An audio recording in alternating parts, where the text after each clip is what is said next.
মানে নহয়, আমাৰ যোৰহাটতো এটাও সমষ্টিত আমি মানে হৰা নাই। যোৰহাট লোকসভা সমষ্টি অকল মাজুলীত মাত্ৰ কেইটামান ভোটত হাৰিছোঁ।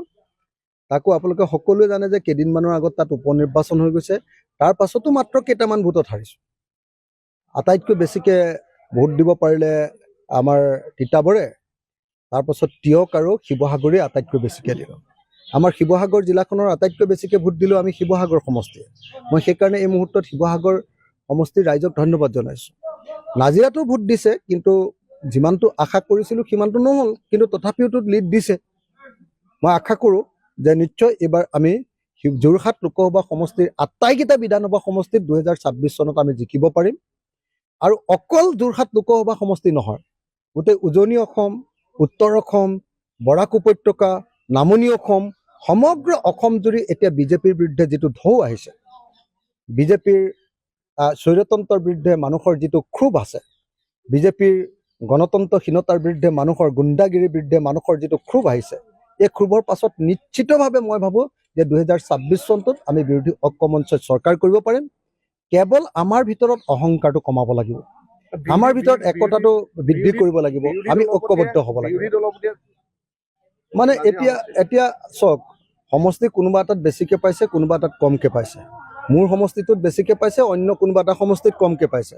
সেইকাৰণে মই আৰু তেখেতৰ MLA জনক সমালোচনা কৰিব খোজা নাই। সেইটো আপোনাৰ পিনৰ পৰা যি নিউজ কৰে কৰিব পাৰে, কিন্তু মই সেইটো সমালোচনা কৰিব খোজা নাই। মানে নহয়, আমাৰ যোৰহাটতো এটাও সমষ্টিত আমি মানে হৰা নাই। যোৰহাট লোকসভা সমষ্টি অকল মাজুলীত মাত্ৰ কেইটামান ভোটত হাৰিছোঁ। তাকো আপোনালোকে সকলোৱে জানে যে কেইদিনমানৰ আগত তাত উপ নিৰ্বাচন হৈ গৈছে। তাৰ পাছতো মাত্ৰ কেইটামান ভোটত হাৰিছোঁ। আটাইতকৈ বেছিকৈ ভোট দিব পাৰিলে আমাৰ তিতাবৰে, তাৰপাছত টিয়ক আৰু শিৱসাগৰে আটাইতকৈ বেছিকৈ দিলোঁ। আমাৰ শিৱসাগৰ জিলাখনৰ আটাইতকৈ বেছিকৈ ভোট দিলোঁ আমি শিৱসাগৰ সমষ্টিয়ে। মই সেইকাৰণে এই মুহূৰ্তত শিৱসাগৰ সমষ্টিৰ ৰাইজক ধন্যবাদ জনাইছোঁ। নাজিৰাতো ভোট দিছে, কিন্তু যিমানটো আশা কৰিছিলোঁ সিমানটো নহ'ল, কিন্তু তথাপিওতো লিড দিছে। মই আশা কৰোঁ যে নিশ্চয় এইবাৰ আমি যোৰহাট লোকসভা সমষ্টিৰ আটাইকেইটা বিধানসভা সমষ্টিত 2026 চনত আমি জিকিব পাৰিম।